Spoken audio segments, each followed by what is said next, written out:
All right, we welcome you back here to the Xfinity Sports Report, your Colorado high school connection. Brian Roth back with you. Happy to be joined in studio by Thomas Trotman. Of course, Thomas has covered high school sports for a long time here in Colorado, high school basketball in particular. Ball Fever column on ChasaNow.com. Great to have you in, Thomas. Thanks so much. Appreciate it. It's great to be back. Absolutely. Let's start breaking down this high school sports season. All right, football. All right, we took care of the last of that last week on XSR with the Valor Christian football team.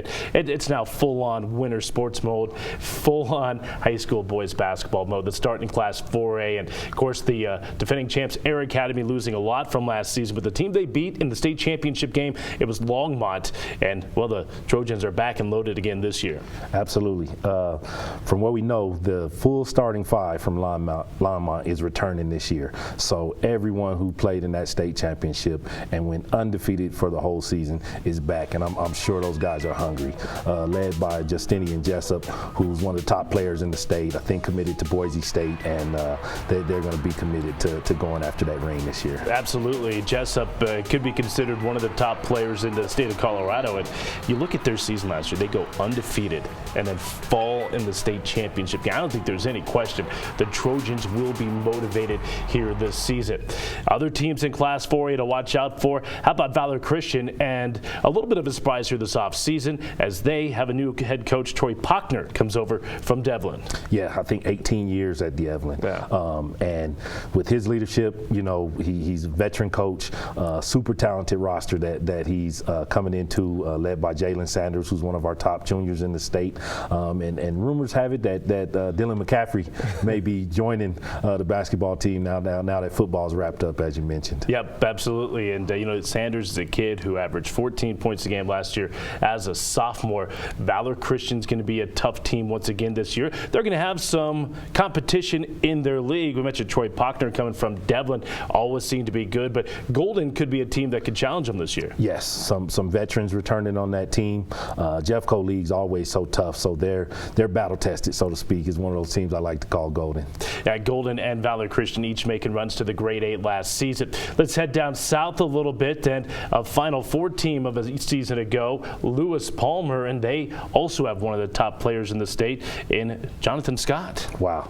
I always say it seems like they never run out of Scotts. They don't. I think there's a few more. There's an 8th grader Palmer coming up, a 6th grader, there's probably a 2nd grader too. Yep. So multifaceted player like his brothers before him, and he'll be the leader of that squad. Yeah, 19 points per game last year for Jonathan Scott. Of course, brother Josh Scott wrapping up his career up there at Colorado. Another team from down south there. And how about Pueblo Central? And of course, when you talk about Pueblo Central, you start with Michael Ranson, and he is a scoring machine. 26 points per game last year, yes. Thomas. I mean, and he's doing it again this year. He is off to a hot start. 44 points per game so far. So they were a two-headed monster, Michael Ranson and his running mate Kobe Betts, who unfortunately sounds like a preseason injury out for the season. But Mike Ranson obviously has the potential to carry and lead the team in Kobe's absence. Yeah, and they played, I believe it was Falcon the other night, and had what, 59? 59 points in overtime. Whew. Yes. 59 for Michael Ranson. Now, that's not a state record, and we were talking about this before we went on air. Chucky Sproling from Manual back in 1987 had 74 points in a contest. I believe it was against Denver North. Might have been Denver West, but back in the day when Rudy Carey had those big-time Manual schools. But Michael Ranson, I mean, 59 points. That's a Pueblo Central team that's expected to make yet another run. How about some other 4A teams out there, Thomas, that you look at? I know Sierra's a team that you were high on early. They are a young team going through some growing pains. Who else is on the radar? Yeah, like Sierra, I kind of called them our ball fever sleeper, so to speak. Junior point guard 2017 named C.J. Jennings, who really tore it up during the club season, so I got to watch him a little bit over the spring and summer, and now he's ready for his junior year. So young squad for Coach Dunn over there at Sierra, led by C.J., but I think come the end of the season, they'll be poised to make a run.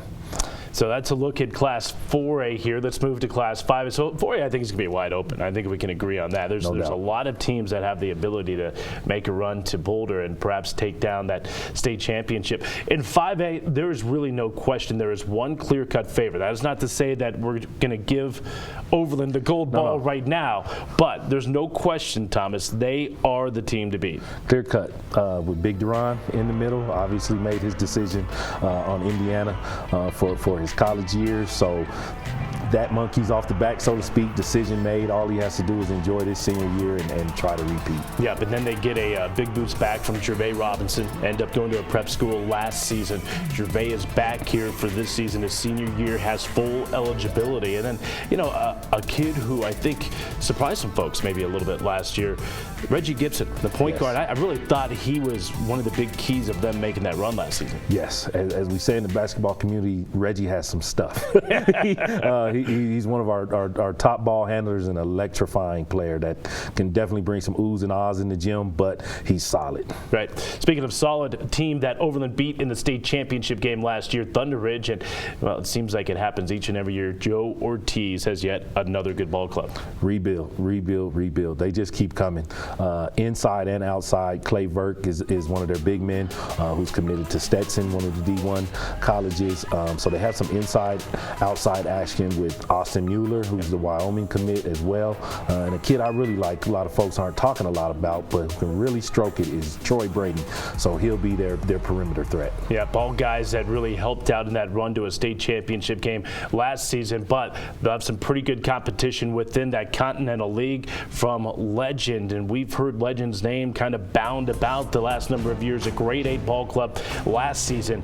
They look like they're loaded for bear here this year. Absolutely. 4 seniors on that starting 5 who we've always kind of talked about the potential of the Legend Titans with that great class that they have, and now it's their senior season. Monroe Porter on the point guard position leading that team. Yeah, we saw them earlier this year against Denver East. What does Rudy Carey have coming back? I mean, they made that nice run last season. Of course, you know, when you talk about some of the guys that they lost, obviously they have to replace a lot, but what do they have coming back? And will Rudy have this team geared up for yet another run? Yes, some guys who have been kind of waiting their turn over there. Joseph Abiakim, Duran Harrell, who's also a great football player. So those guys have been kind of through Rudy's system. Transfer that came in this year from Aurora Central named Dayton Jennings is really making an early season impact, averaging a double-double points and rebounds so far. And then probably the leader of the team that will emerge will be the point guard, Jack Buckmelter. Right. And we kind of thought that maybe East would be down last year, but then, of course, Brian Carey did what Brian Carey did last year. Carried. Well, he did. He carried the East Angels. He's, of course, now at Texas Southern, was the Gatorade Player of the Year here in the state of Colorado. Rudy always has those guys playing well. They're going to press you. They're going to turn you over. They're used to winning there at Denver East. They're going to be a factor. How about some other teams? We got to look early this season at Rangeview, and they are talented. Loaded with athletes around the perimeter. Kind of traditionally, Rangeview hasn't had the big man inside, but their overall length, Elijah Blake, Tyree Randall, you're looking at 6'3", 6'4" guards. A young kid named Matt Johnson, who's a junior guard right now, added into that mix, who's about 6'2". So their overall length on the perimeter makes up for not having a beast inside, so to speak, right. But collectively they're tough. Yep, they're going to run people out of the gym on many occasions here this season. Some other teams that George Washington got a look at them earlier this season against Overland early in the year. Dalen Kuntz is a very good player. The Fugit brothers, but they were young last year. I was looking at their roster this year, Thomas. They're still young this year. They're still young. They're still young. So talented and exciting. As you mentioned, the Fugit brothers, Dalen Kuntz on the wing. They got a young kid who's just a sophomore in Trey Pierce, who's about 6'8" on the inside. So once he starts to mature and really become a force on the inside, they'll be even tougher. Yep, Coach Hammonds has himself another good ball club there at George Washington. All right, final thought before we let you go, Thomas. We'll get you on later in the year, but here we are in December, long ways away from Boulder in March, 4A state champion will be. Got to go with Longmont. I think they have that chip on their shoulder from last year, and they were oh so close and tasted it. One thing I've noticed is that not a lot of talk coming out of that camp, and I like that. Right. Not on Twitter, no social media. I think they're just focused and taking care of business. Yeah, put on your hard hat, your work boots, and go to work. How about in Class 5A? I think we're headed for a rematch. Not so hard to predict, obviously, an easy pick, but Overland and Thunder Ridge, yeah. I don't see anyone getting in those two teams' way with I think Big Duran gets that repeat. Oop, absolutely. But I tell you what, watching them the other night, they are excellent. They're going to be tough. It's not just Deron Davis, and I think folks around the state clearly understand that. Thomas, thanks so much. Appreciate it. We'll talk to you again. Always. All right. Thomas Trotman, of course, he pins the great column on ChasaNow.com called Ball Fever. We'll be back after this. More high school hoops coming up later on in the show. You're watching the Xfinity Sports Report.